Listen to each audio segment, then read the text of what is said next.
की सगळी मदत ही शेतकऱ्यांना दिवाळीपूर्वी त्यांच्या खात्यामध्ये मिळाली पाहिजे। शेतकऱ्यांचं जे काही नुकसान झालं या संदर्भात एक आढावा आम्ही घेतला।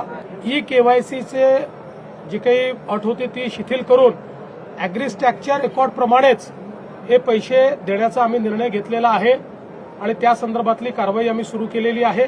शेतकऱ्यांना करावयाची मदत असेल, जी खरडून गेलेली जमीन आहे त्याच्याकरता करायची मदत असेल, विहिरींच्या संदर्भात करायची मदत असेल, घरांच्या संदर्भातली मदत असेल, तातडीची मदत जी आपण सुरू केली आहे त्या संदर्भातले निर्णय असतील, वेगवेगळ्या प्रकारे ज्या ज्या प्रकारचं नुकसान झालेलं आहे त्या सगळ्या नुकसानाच्या संदर्भात एक कॉम्प्रिहेन्सिव्ह पॉलिसी तयार करून आणि ही सगळी जी काही मदत आम्ही करणार आहोत ही पुढच्या आठवड्यामध्ये त्या संदर्भातली घोषणा आम्ही करू आणि शक्यतोवर आमचा प्रयत्न आहे की सगळी मदत ही शेतकऱ्यांना दिवाळीपूर्वी त्यांच्या खात्यामध्ये मिळाली पाहिजे अशा प्रकारचा प्रयत्न आम्ही करणार आहोत। तसाच निर्णय मंत्रिमंडळाने घेतला आहे।